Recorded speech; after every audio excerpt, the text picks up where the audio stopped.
오늘 우리에게 주시는 하나님의 말씀은 야고보서 1장 5절 말씀입니다.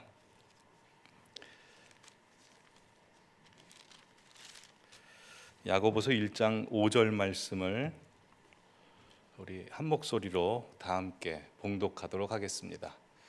너희 중에 누구든지 지혜가 부족하거든 모든 사람에게 후히 주시고 꾸짖지 아니하시는 하나님께 구하라. 그리하면 주시리라. 아멘. 오늘은 지혜에 대해서 함께 말씀을 나누려고 하는데요. 사실 이 지혜에 대해서 주제를 정하고 함께 말씀을 나누게 된 계기는 먼저 찬양을 들었기 때문입니다. 세상을 사는 지혜라는 찬양이 있는데요. 요즘 찬양입니다. 혹시 아십니까? 가사를 한번 보여주시죠. 가사가 이렇습니다. 하늘을 볼 겨를도 없이 정신없이 세상을 살다가 마음의 먹먹함이 내 삶을 짓누를 때 그제서야 주님을 찾습니다. 행복을 느낄 겨를도 없이 분주하게 세상을 살다가 인생의 허무함이 내 삶을 짓누를 때 그제서야 주님을 찾습니다. 오늘도 여전히 주님은 그 자리에 우리를 끊임없이 돌보시는데 부족한 내 영혼은 아직도 갈 길을 모릅니다. 내게 믿음 주소서, 내게 지혜 주소서, 내 연약한 마음 돌보소서. 한없는 주님의 사랑 알게 하소서. 영원까지 그의 백성 지키시는 우리 하나님 바라보며 살게 하소서라는 가사입니다. 이게 새 찬양이기 때문에 이따 결단곡으로 부르려고 하는데요. 생소하실 겁니다. 우리는 살면서 부족한 게 너무나 많습니다. 돈도 부족하고 건강도 부족하고 실력도 부족하고 인격도 부족하고 외모도 부족하고 기회도 부족하고 여유도 부족하고 인내도 부족하고 또한 리더십도 부족하고 언변도 부족하고 참 살면서 부족한 게 많습니다. 근데 하나님께서 우리를 보실 때 정작 우리에게 부족한 것, 또한 하나님께서 우리를 보실 때 가장 필요한 것은 방금 언급해드린 것들이 아니고 지혜입니다. 그래서 오늘 5절 본문 말씀 보시면 야고보 사도는 우리 보러 지혜를 구하라 라고 그렇게 되어 있습니다. 정말 우리는 살면서 지혜가 부족합니다. 남 이야기 할 것 없이 저만 봐도 그렇습니다. 저도 제 딴에는 남들에게 훈수 잘 둡니다. 근데 제 자신의 인생에 있어서는 한없이 미련합니다. 과거부터 지금까지 살아온 날들을 돌이켜보면 지혜 없이 생각하고 지혜 없이 판단하고 지혜 없이 선택하고 지혜 없이 말하고 지혜 없이 행동해서 참 땅을 치며 후회했던 적도 많고요. 또 그 이불킥이라고 하죠. 너무나 부끄럽고 창피스러워서 이불킥할 일들도 굉장히 많습니다. 그런 에피소드는 쌓이고 쌓였습니다. 근데 하나님께서 자비롭고 은혜로우시기 때문에 부족하고 미련하고 그랬어도 모든 것을 합력하여 선을 이루시고 인도해 주셨기 때문에 참 감사합니다. 근데 그럼에도 불구하고 과거에 그 지혜롭지 못했고 미련한 일들 때문에 주변 사람들에게 주었던 상처나 실망들, 또 깨어진 관계들을 생각해 보면 지금 현재 제 자신에게도 가장 절실한 것은 지혜입니다. 우리 성도님들은 어떠신가요? 그러시지 않습니까? 물론 저에게도 지혜 비슷한 것이 있습니다. 잔머리가 있습니다. 자타 공인에서 제 잔머리가 굉장히 뛰어난데요. 주차할 공간이 없을 때 그 자리 찾아내는 것 용케 찾아냅니다. 또 우리 성경 퀴즈대회 있지 않습니까? 많이 공부하지 않고 어떻게 문제를 맞힐 수 있는지 이런 거 아주 잘 생각해냅니다. 그래서 때로는 하나님께서 우리 잔머리도 은사로 활용하실 때가 있습니다. 근데 그 잔머리를 제 자신을 위해서 사용을 하면 당시에는 뭔가 성취감도 있고 야 내가 이뤄냈다라는 것도 있지만 나중에 돌이켜보면 다 후회가 되더라고요. 그래서 그 잔머리라고 하는 건 지혜가 아닙니다. 제가 성경을 읽다가 한 40대 초반에 야 이거 완전 내 이야기다 라고 깜짝 놀란 성경 구절이 있습니다. 전도서 7장 29절 말씀입니다. 한번 띄워주시죠. 내가 깨달은 것은 오직 이것이라. 곧 하나님은 사람을 정직하게 지으셨으나 사람이 많은 꾀를 지어낸 것이다. 어쩜 이게 제 이야기처럼 들리는 겁니다. 그래서 20대 중반 신대원 준비할 때부터 한 40대까지는 좌우명이 튀지 않고 될 때까지였습니다. 튀지 않고 될 때까지 열심히 하는 게 좌우명이었다면 그때부터 좀 바뀌었습니다. 하나님 앞에 까불지 말자. 하나님 앞에 잔머리 쓰지 말자. 어차피 잔머리 써봤자 하나님 손바닥 위에 있으니 잔머리 쓰지 말자라는 게 이제 좌우명으로 바뀌었습니다. 근데 이 잔머리라고 하는 것은 지혜가 아니죠. 또 지혜와 비슷해 보이는 게 있습니다. 그 지식입니다. 우리는 지식을 지금까지 많이 습득했습니다. 근데 지식이 지혜일 수는 없죠. 중학교, 유치원, 초등학교 6학년, 그리고 중고등학교 6년, 대학교, 대학원, 거기다 박사과정, 어떤 분들은 포닥까지 해서 지식 습득을 많이 하셨습니다. 특별히 저희 교회는 박사과정, 박사 학위 받으신 분도 많으시고 또 어느 분야의 정점이신 분들도 많으시고 또 대학에서 학생들을 가르치는 교수님들도 굉장히 많으십니다. 그래서 아마 대한민국 교회들 중에서 가장 지식 수준이 높은 교회는 아마 저희 교회가 원탑일 거라고 저는 생각을 합니다. 근데 지식 수준이 가장 높다고 해서 지혜가 좋을까요? 그렇진 않죠. 대학에서 학생들을 가르치는 교수님들, 그리고 박사 학위를 몇 개 갖고 있으신 분들도 모르긴 몰라도 집에 가면 그 집에 계시는 사모님들께 지혜가 없다고 타박당하지 않을까, 그렇게 생각을 합니다. 그러시지 않습니까? 이렇게 지혜라고 하는 건 지식과 다릅니다. 근데 이 지식은 습득하기가 쉽습니다. 학교에 가서 또 SNS를 통해서, 인터넷을 통해서 지식은 습득이 됩니다. 근데 이 지혜라고 하는 것은 쉽게 얻어질 수 없습니다. 지혜는 어떻게 얻을 수 있을까요? 세상에서는 지혜를 4가지 통로를 통해서 얻을 수 있다고 이야기합니다. 첫 번째는 독서를 통해서 얻을 수 있다라고 하죠. 독서라고 하는 것은 단순한 정보, 지식 습득이 아니고 글쓴이의 지혜를 간접적으로 경험하기 때문에 독서를 통해서 어느 정도의 지혜는 얻을 수 있습니다. 두 번째로 얻을 수 있는 지혜는 지혜로운 사람과 만나면 지혜로울 수 있죠. 이건 잠언서 13장 20절에서도 이렇게 이야기합니다. 지혜로운 자와 동행하면 지혜를 얻고 미련한 자와 사귀면 해를 받느니라 라고 해서 지혜로운 사람과 함께하면 나도 지혜로워집니다. 세 번째, 세상이 말하는 지혜를 얻는 방법은 경험을 통해서 얻을 수 있다라고 이야기를 하죠. 경험만큼 지혜를 가장 확실하게 얻을 수 있는 채널은 없습니다.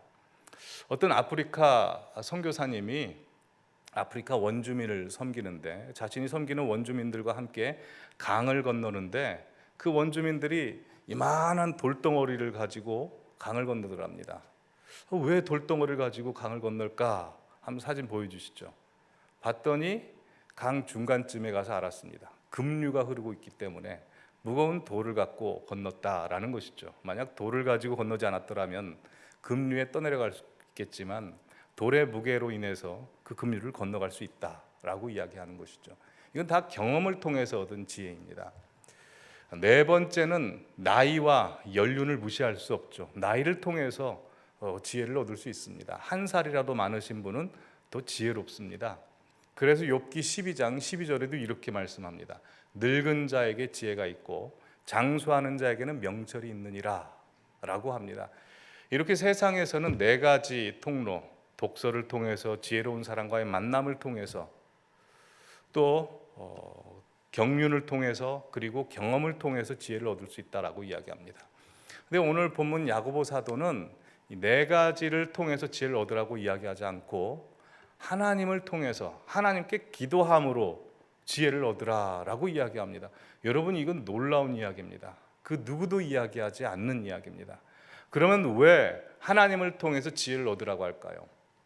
하나님이 지혜의 근본이시기 때문이죠. 골로새서 2장 2절에서 3절 말씀 보시면 이렇습니다. 하나님의 비밀인 그리스도를 깨닫게 하라니 그리스도 안에는 지혜와 지식의 모든 보화가 감추어졌느니라 라고 해서 우리 예수님은 지혜를 가득 담고 계시는 분이십니다. 또한 우리 성령님께서도 지혜로우신 분이십니다. 이사야서 11장 2절 말씀, 그 위에 여호와의 영 곧 지혜와 총명의 영이요 모략과 재능의 영이요 지식과 여호와를 경외하는 영이 강림하시리니 해서 성령 하나님은 지혜로우신 분입니다. 야고보서 1장 17절 보시면 온갖 좋은 은사와 온전한 선물이 다 위로부터 빛들의 아버지께로부터 내려오나니 그는 변함도 없으시고 회전하는 그림자도 없으시니라 라고 해서 성부 하나님은 지혜뿐만 아니라 모든 걸 다 갖고 계시는, 즉 삼위일체 하나님은 지혜로우신 분이기 때문에 그 지혜로우신 하나님께 지혜를 기도하여 얻어내라 라고 사도 야고보는 그렇게 이야기하고 있습니다. 하나님께서는 이 세상을 창조하셨고 창조하신 그분이 이 세상 돌아가는 것도 알고 계실 뿐만 아니라 관심 있게 이 세상을 보고 계시고 다스리고 계시기 때문에 지혜로운 하나님 앞에 지혜를 구하라는 겁니다. 그래서 야고보 사도는 우리에게 반갑게 이런 말씀을 전해줍니다. 우리가 하는 많은 기도 제목 중에 하나님 귀를 번쩍이게 하는 기도 제목은 지혜를 구하는 기도다라고 이야기합니다. 5절 말씀 다시 보여주시면 이렇습니다. 빨간 글씨만 보시면 너희 중에 누구든지, 즉 지혜를 구하는 것은 누구든지 모든 사람인지 구할 수 있습니다. 두 번째로 그 누구든지 구하면 모든 사람이 다 받습니다. 받는데 그냥 받는 게 아니고 후히 주신답니다. 내가 기도한 것보다 더 많이 채워주시는 하나님, 지혜를 그렇게 주신답니다. 뿐만 아니라 다른 기도 제목은 꾸지람 받을 수 있는데 이 지혜를 구하는 기도는 절대 꾸짖지 아니하신다는 겁니다. 이건 반어법입니다. 하나님이 더 기뻐하시는 기도가 지혜를 구하는 기도라고 하는 것입니다. 그래서 이 지혜라고 하는 것은 하나님의 귀를 번쩍이게 열리고 또한 하나님께서 좋아하시는 기도 제목입니다. 그래서 구약 성경을 보시면 실제로 이 지혜를 구해서 하나님의 귀를 번쩍 열리게 했던 사람이 등장하죠. 누굽니까? 솔로몬이죠. 솔로몬이 열왕기상 3장에 하나님 앞에 은도 구하지 않고 금도 구하지 않고 무기도 구하지 않고 인기도 구하지 않고 어떤 복도 구하지 않고 지혜만 구합니다. 근데 지혜만 구했더니 하나님께서 지혜만 주시는 것이 아니라 그가 구하지 아니한 금도 주시고 은도 주시고 군사력도 주시고 인기도 명예도 다 주시는 겁니다. 그 지혜라고 하는 것은 모든 만물 보석이 들어있는 만물 보석 상자와 같은 겁니다. 한번 가정해 보시죠. 둘 중에 하나 선택하셔야 됩니다. 여기에 시원한 물 한 컵이 있습니다. 그리고 다른 한쪽에는 시원한 물을 퍼도 마르지 않은 샘이 있습니다. 여러분 둘 중에 선택하라면 어느 거 선택하겠습니까? 당연히 샘을 선택하시겠죠. 샘을 선택하신다는 그 샘이 바로 지혜입니다. 근데 시원한 물 한 잔 구하는 건 우리가 지금 당장 필요로 하는 돈, 명예, 어떤 문제 해결일 수 있습니다. 그래서 잠언서 4장 7절 말씀 보시면 하나님께서 이렇게 말씀하십니다. 지혜가 제일이니 지혜를 얻으라. 내가 얻은 모든 것을 가지고 명철을 얻을지니라 라고 해서 우리가 하는 기도 제목 중에 하나님께서 보실 때 최고의 기도는 지혜라는 겁니다. 그래서 오늘은 하나님께서 왜 우리에게 지혜를 구하라고 하시는지 뿐만 아니라 지혜가 우리에게 있으면 이 지혜가 우리 안에서 무슨 일을 하는지를 함께 은혜를 나눠보려고 합니다. 한 세 가지로 나누겠습니다. 첫 번째로 우리 안에서 지혜가 하는 일은, 지혜는 세상으로부터 우리를 보호하고 지켜줍니다. 여러분, 지혜는 움직이는 동산일까요? 아니면 움직이지 않는 부동산일까요? 당연히 움직이는 동산이죠. 그래서 지혜가 우리 머릿속에 또한 우리 마음속에 들어가 있으면 그 누구도 훔쳐갈 수 없습니다. 다들 아시다시피 야고보서 1장의 수신자들은 흩어져 있는 12지파, 즉 박해와 핍박을 피해서 믿음과 신앙의 자유를 위해서 저 도망간 사람들, 그리스도인들입니다. 그들에게 있어서 하루하루의 삶에 가장 중요한 게 뭘까요? 안전한 피난처 찾는 겁니다.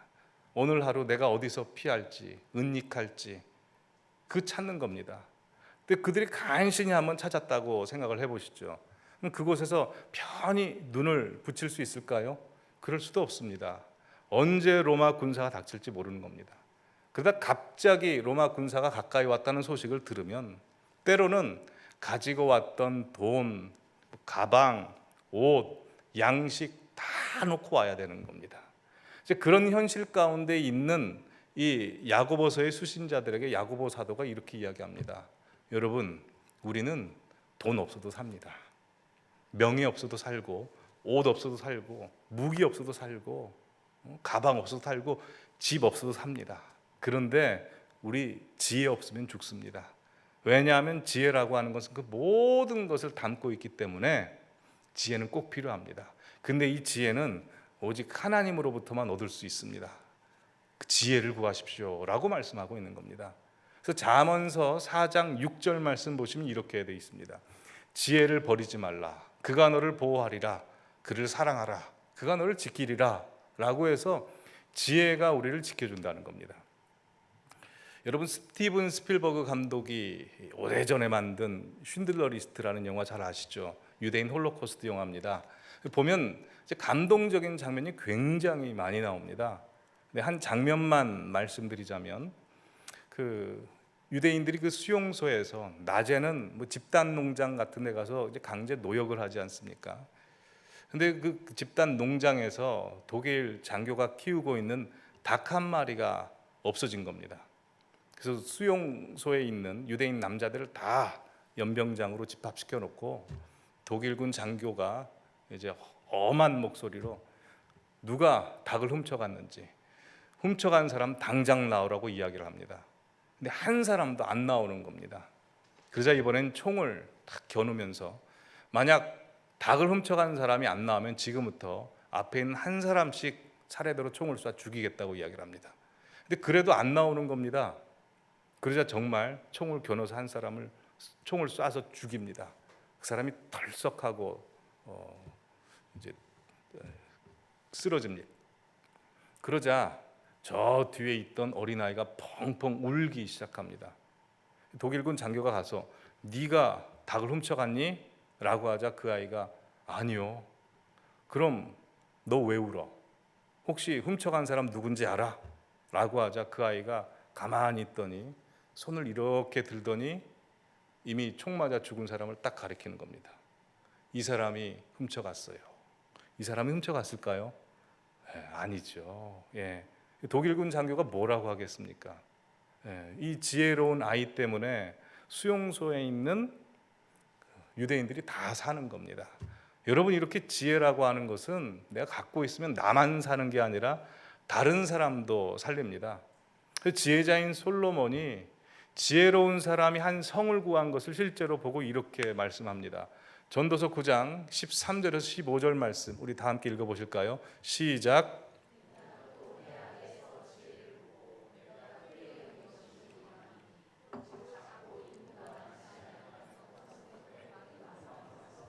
그것을 애워싸고 큰 흉복을 쌓고 치고자 할 때에 그 성읍 가운데 가난한 지혜자가 있어서 그의 지혜로 그 성읍을 건진 그것이라.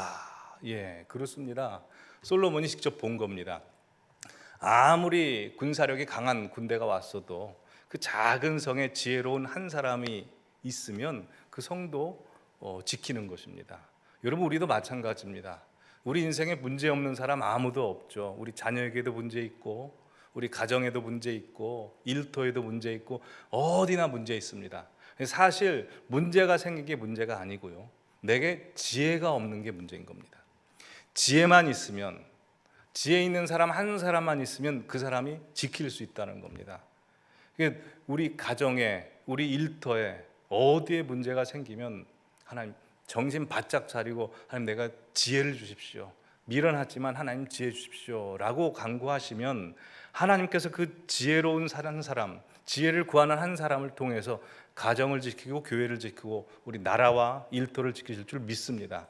그렇게 하나님 앞에 항상 지혜를 구하시기를 바랍니다. 두 번째, 하나님께서 우리에게 지혜를 구하라고 하시는 이유, 지혜가 우리 안에 오면 지혜가 하는 일이 뭘까요? 그것은 우리에게 분별력을 가져다 줍니다. 5절 말씀 보시면 너희 중에 지혜가 부족하거든 이라고 시작을 하는데요, 이 지혜라고 하는 단어는 헬라어로 소피아라는 단어입니다. 히브리어로 바꾸면 호크마로 바꿔집니다. 호크마가 히브리어로 지혜인데요, 호크마의 어원은 하캄인데 이 하캄이라는 단어는 분별력이라는 뜻입니다. 5절 말씀을 이렇게 바꿔도 됩니다. 너희 중에 분별력이 부족하거든, 누구든지 분별력이 부족하거든으로 바꿀 수 있습니다. 하나님께서는 우리로 하여금 세상 살면서 분별력을 갖기 원하십니다. 이 세상은 죄로 인해 망가져 버렸기 때문에 선이 무엇이고 악이 무엇인지 애매모호할 때가 많지 않습니까? 살면서 우리가 분별력을 하나님 앞에 구해야 합니다. 그럼 살면서 어떤 분별력을 구하셔야 할까요? 곰곰이 생각해 봤습니다. 총 3가지 분별력이 있어야겠다는 생각을 했습니다. 오늘 이 시간에 우리 성도님들께서 이 3가지 분별력을 달라고 구하셨으면 합니다. 첫 번째로 구하셔야 될 분별력은 사람을 분별할 수 있는 눈을 달라고 기도하셔야 됩니다. 내가 가까이 해야 할 사람, 또 멀리 해야 할 사람이 있습니다. 하나님께서 나에게 복을 주시려고 보낸 사람이 있는가 하면 마귀가 나로 하여금 하나님과 멀어지게 하고 죄짓게 만들려고 유혹하려고 보낸 사람이 분명히 있습니다. 여러분, 창세기 보시면 애굽의 보디발 장군이 큰 복을 받습니다. 애굽의 보디발 장군이 왜 큰 복을 받았을까요? 자기가 잘해서 복을 받은 게 아니고 요셉이 함께하고 있었습니다. 성경에 보시면 하나님께서 요셉과 함께하게 하셔서 그가 하는 모든 일을 형통하게 하셨다라고 해서 요셉 한 사람이 보디발 장군과 함께하니 그 집이 다 복을 받는 겁니다. 애굽 왕 바로도 마찬가지죠. 그에게는 똑똑한 사람, 힘 있는 사람 굉장히 많았습니다. 그러지 않았습니까? 근데 그 술객들, 점성술사, 박사를 다 멀리하고 요셉을 가까이 하고 요셉 한 사람 총리로 세워버립니다. 그러자 어떤 일이 벌어집니까? 7년 대풍년이 있었을 때 요셉으로 하여금 그 곡식들을 창고에 저장시켜 놓습니다. 그리고 7년 대기근이 왔을 때 그 창고에 있는 긍휼미를 백성들에게 풀자. 오히려 백성들이 그것을 바로에게 은혜를 받음으로 말미암아 바로의 왕권이 더 강화되는 것이고, 또 이방 나라들도 긍휼미를 받으러 바로에게 목을 조아르니 이방 나라들까지 다 평화롭게 지낼 수 있는 겁니다. 그러니 요셉 한 사람이 바로 왕에게 있음으로 말미암아 바로가 복을 받아버리죠. 우리 성도님들 가정에도, 자녀들에게도, 우리 성도님들 일터에도 하나님께서 요셉 같은 사람 많이 보내주시기를 바랍니다. 근데 사실 이미 보내주셨습니다.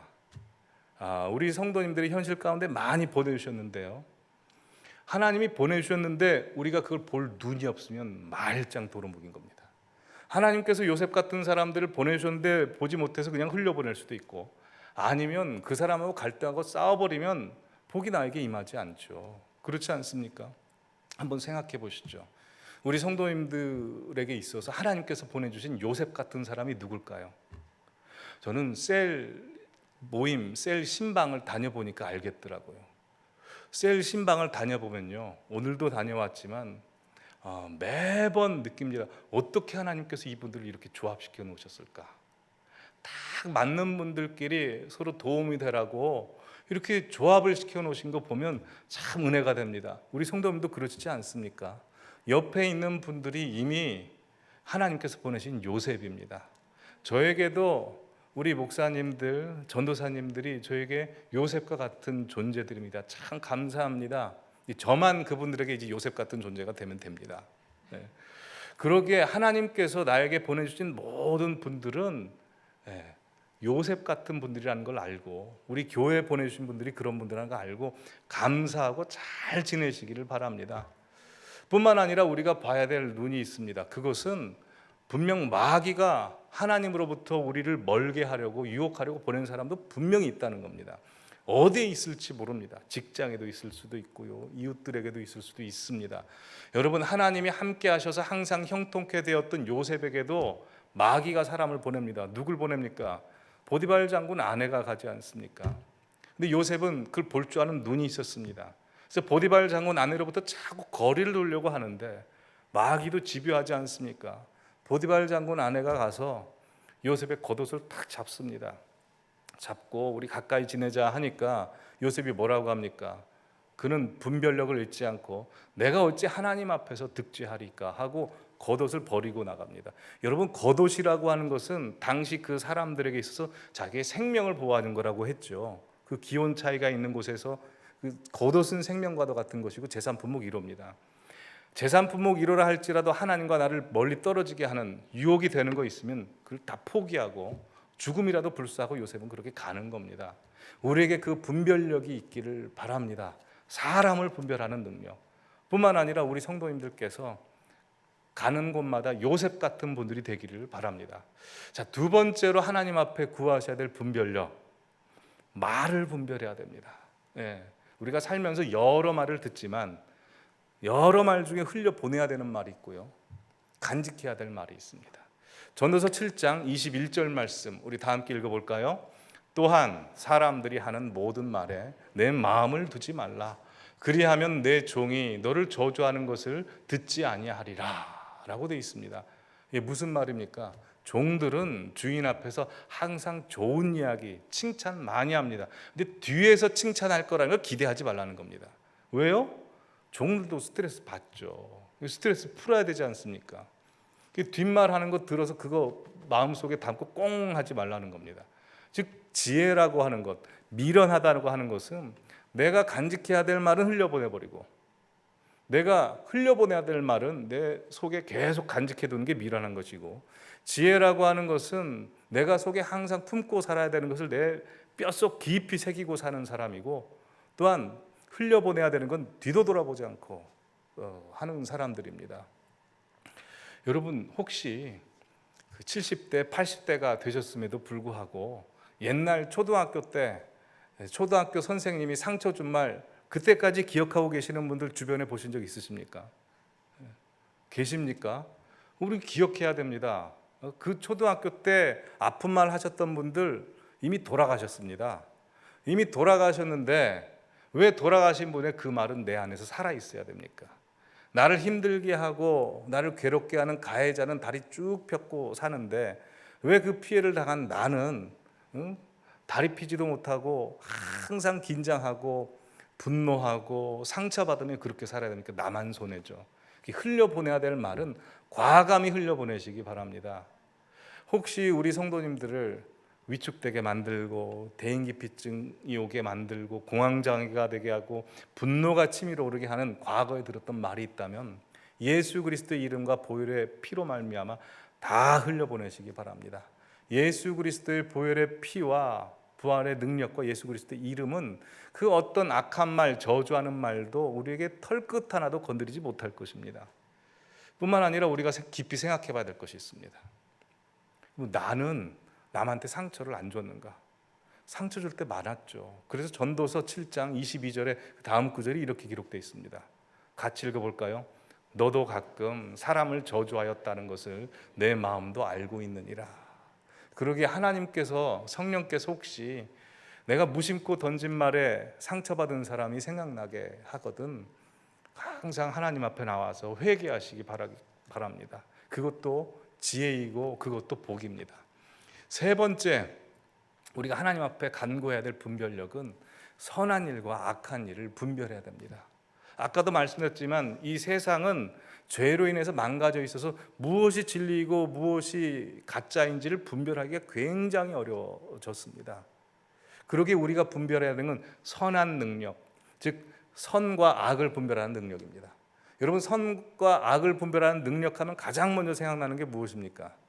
창세기 3장에 마귀가 하와에게 선악과 따먹게 하려고 네가 선악과 따먹으면 하나님처럼 선악을 알게 하는 능력을 가질 것이다 라고 이야기하지 않습니까?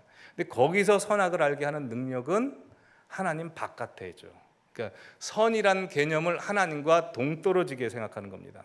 그러나 열왕기상 3장 9절에 보시면 솔로몬이 하나님 앞에 지혜를 구할 때 이렇게 이야기합니다. 하나님, 나에게 듣는 마음을 주셔서 하나님이 사랑하시는 이 백성들 선과 악을 분별하여 재판하게 하는 지혜를 주십시오 라고 합니다.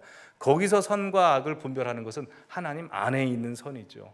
그러게 선과 악을 분별하는 능력이라고 하는 것은 선, 즉 하나님이 계신 곳을 선택하는 것, 하나님이 원하시고 하나님의 마음과 시선이 계신 곳에 선택하는 게, 그게 선과 악을 분별하는 능력입니다.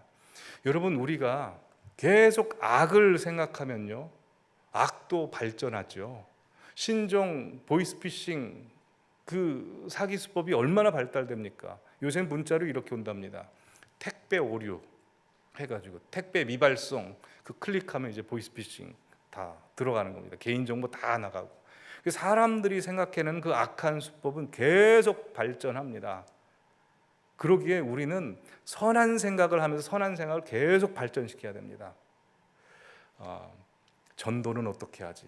이 사람을 하나님 앞에 돌아오게 하려면 어떻게 하고, 저 북한 땅에 있는 예수 믿는 사람들 어떻게 도울 수 있을까? 탈북자들 어떻게 도울 수 있을까? 계속 선한 생각을 하다 보면 하나님께서 선한 생각을 더 발전시켜 줄 줄 믿습니다. 그래서 로마서 16장 19절 말씀에 이렇게 기록되어 있습니다. 너희가 선한 데는 지혜롭고 악한 데는 미련하라. 우리 성도님들께서 악한 데는 IQ가 제로가 되시길 바랍니다. 근데 선한 데는 IQ가 200, 300이 되셔서 하나님께서 보실 때 하나님의 지혜가 가득하시길 바랍니다. 우리가 하나님 앞에 구해야 될 분별력 세 가지입니다. 첫 번째 뭐라고 했죠? 사람을 분별하는 것. 가까이 둬야 될 사람, 멀리 둬야 될 사람. 두 번째 말, 담아둬야 될 말, 흘려보내야 될 말. 세 번째 선한 일과 악한 일 분별하도록 하나님 앞에 간구하시기 바랍니다. 이제 마지막입니다. 하나님께서 왜 우리에게 지혜를 구하라고 하실까요? 지혜는 하나님을 알게 해주기 때문에 그렇습니다. 하나님을 알게 해줍니다. 아까 이 히브리어로 지혜를 뭐라고 한다고 했죠?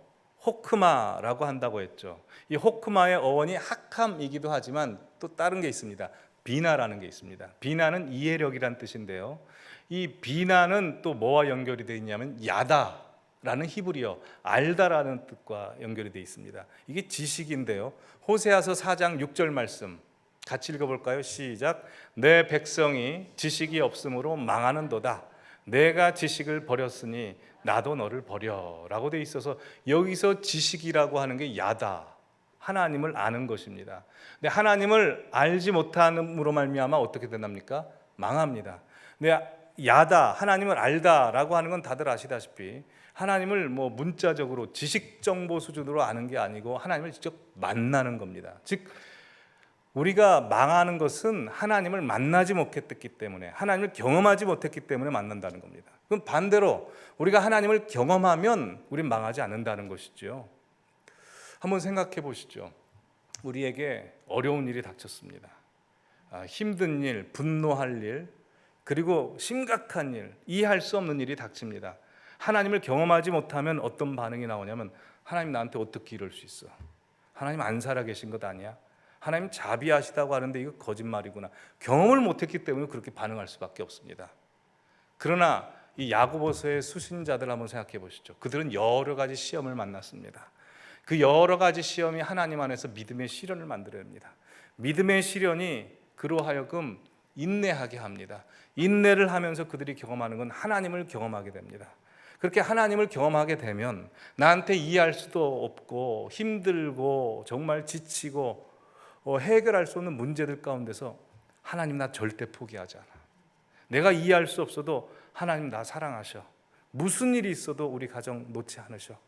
이런 믿음이 생겨버리는 것입니다. 하나님을 다 이해할 수 없지만 믿음이 생깁니다. 그래서 그 하나님을 아는 지식이 결국 나를 망하지 않게 지켜주는 겁니다. 여러분 다윗이 그랬습니다. 참 다윗을 부러워하는데요. 저보다 다윗처럼 살라고 하면 다윗처럼 못 살죠. 다들 아시다시피 다윗은 태어나자마자 부모님의 편애를 받습니다. 그리고 그는 장인으로부터 또 버림을 받죠. 사울 왕이 그를 죽이겠다고 13년 이상 쫓아다닙니다. 그래서 그는 흩어져 있는 야고보서 수신자들처럼 이리저리 피난처를 찾아서 돌아다닙니다. 그러다 너무 지치고 힘들고 판단력도 흐려져서 그가 죽인 골리앗 장수의 고향인 가드 왕 아기스에게 가서 피난처를 달라고 합니다. 무지했죠. 미련했죠. 근데 거기서 그를 죽이려고 하는 낌새를 보자 그가 미친 척해서 그 난관을 간신히 벗어납니다. 그리고 하나님께서 결국 그를 왕으로 세워주시는데 그것도 마음을 놓지 않습니까? 치명적인 범죄에 밧세바를 간음해버립니다. 그 사건으로 인해서 밧세바에게서 나온 첫째 아들이 죽습니다. 가슴 아픈 일이죠. 또 그 사건으로 인해서 하나님께서 그의 인생 가운데 인생 채찍, 사람 막대기로 계속 두드리시는데 자신의 첫째 아들 암논이 다윗처럼 했던 범죄를 자신의 딸에게 저지릅니다. 간음을 해버리죠. 그 사건을 통해서 넷째 아들 압살롬이 암논을 죽이게 되고 형제간의 살인이 저질러지게 되고 결국 압살롬이 아비 다윗을 구테타하는 일이 벌어지게 되고 가장 사랑했던 압살롬도 결국 죽임을 당합니다. 여러분, 이건 한 집안의 비극입니다. 그래서 압살롬이 그를 쫓아왔을 때 다윗은 거의 패닉 상태였고요, 다 무너졌고 우울증 상태였습니다. 근데 그래도 그가 살아납니다. 어떻게 살아날 수 있을까요? 그는 하나님을 이전에 많이 경험했기 때문에 그렇습니다. 하나님, 나 버리지 않는다. 내가 범죄를 저질렀더라도 놓지 않는 하나님, 붙드시는 하나님, 세워주시는 하나님을 그는 인생 평생 경험해버렸기 때문에 하나님에 대한 지식이 그를 살려주는 겁니다. 그래서 그의 고백이 넘치게 됩니다. 여러분, 솔로몬이 왜 지혜를 구했을까요? 다윗 때문입니다. 다윗이 죽기 전에 열왕기상 2장 1절에서 4절까지 이렇게 솔로몬에게 유언합니다. 다윗이 죽을 날이 임박하매 그 아들 솔로몬에게 명령하되, 내가 이제 세상 모든 사람들이 가는 길로 가게 되었노니 너는 힘써 대장부가 되고 내 하나님 여호와의 명령을 지켜 그 길로 행하여 그 법률과 계명과 율례와 증거를 모세 율법에 기록된 대로 지키라. 그리하면 내가 무엇을 하든지 어디로 가든지 형통하리라 라고 해서 네가 살 길은 하나님 붙드는 거다. 하나님 말씀 앞에 머무는 거다. 그게 네가 살 길이다 라고 말씀해 줍니다. 여러분, 지금까지 지혜를 구하자라고 했는데요, 가장 최고의 지혜는 뭐니 해도 예수님을 아는 지혜, 하나님을 아는 지혜입니다. 마지막까지 우리가 놓지 말아야 될 그것은 예수님입니다. 그렇지 않습니까? 우리들 앞으로 살면서도 정말 지혜롭지 못하다는 걸 계속 느낄 겁니다. 단 한 가지 잊지 말아야 되는 건 예수 이름입니다. 이번 주에 동영상을 하나 봤는데요, 너무나 은혜스러운 동영상입니다. 한 치매에 걸린 할머니의 고백인데요, 88세 알츠하이머 할머니의 고백입니다. 한번 들어보시죠.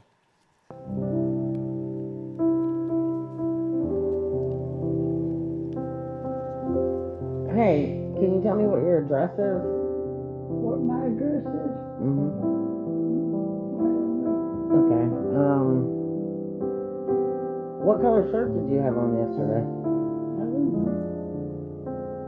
What did you have for lunch today? Food. Big food. All right.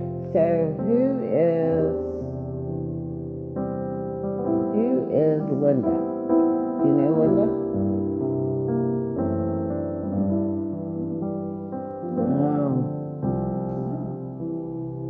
What about Paul? Paul. All right. Who is Jesus? Well, Jesus is the Lord and Savior. And lives in my heart. And will take me home. Quite amazing. I love him.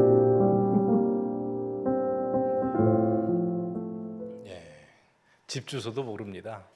어제 입었던 옷 색깔도 모르고 먹었던 그 점심 메뉴도 모릅니다. 심지어 자기 딸 이름도 잊어버렸고 아들 이름도 잊어버렸습니다. 예수님은 안 잊어버렸습니다. 그분이 날 집으로 인도해 주실 구원자요, 내 생명을 주신 하나님, 날 사랑하시는 분, 나는 그분을 사랑합니다. 끝까지 잊지 않았습니다. 우리가 잊지 말아야 될 지혜는 이것 아닐까요? 오늘 주신 찬양 우리 함께 불러보겠습니다. 하늘을 볼 겨를도 없이 정신없이 세상을 살다가 마음의 먹먹함이 내 삶을 짓누를 때 그제서야 주님을 찾습니다. 행복을 느낄 겨를도 없이 분주하게 세상 세상을 살다가 인생의 허무함이 내 삶을 짓누를 때 그제서야 주님을 찾습니다. 다시 한번 하늘을 볼 겨를도 없이 하늘을 볼 겨울도 없이 정신없이 세상을 살다가 마음의 먹먹함이 내 삶을 짓누를 때 그제서야 주님을 찾습니다. 행복을 느낄 겨를도 없이 분주하게 세상을 살다가 인생의 허무함이 내 삶을 짓누를 때 그제서야 주님을 찾습니다. 오늘도 여전히 주님은 그 자리에서 우리를 끊임없이 돌보시는데 부족한 내 영혼은 아직도 갈 길을 모릅니다. 내게 믿음 주소서 내 연약한 마음 돌보소서 한없는 주님의 사랑 알게 하소서 영원까지 그의 백성 지키시는 우리 하나님 바라보며 살게 하소서.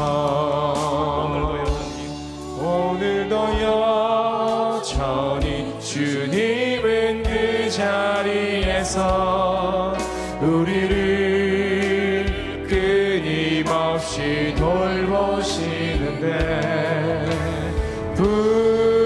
부족한 내 영혼은 아직도 갈 길을 모릅니다.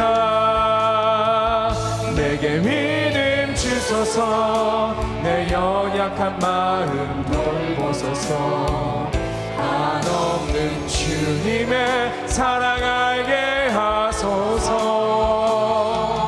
영원까지 그의 백성 지키시는 우리 하나님 바라보며 살게 하소서. 내게 믿음 주소서 내 연약한 마음 돌보소서 한없는 주님의 사랑 알게 하소서 영원까지 그의 백성 지키시는 우리 하나님 바라보며 살게 하소서. 내게 지혜 주소서 내 연약한 마음 돌보소서 한없는 주님의 사랑 알게 하소서 영원까지 그의 백성 지키시는 우리 하나님 바라보며 살게 하소서. 모든 시선을 주님께 드리고 살아계신 하나님을 느낄 때 내 삶은 주의 역사가 되고 하나님이 일하기 시작하네. 모든 시선을 주님께 드리고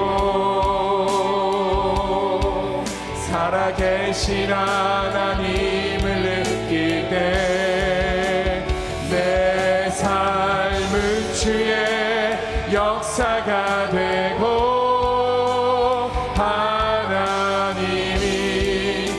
일하기 시작하네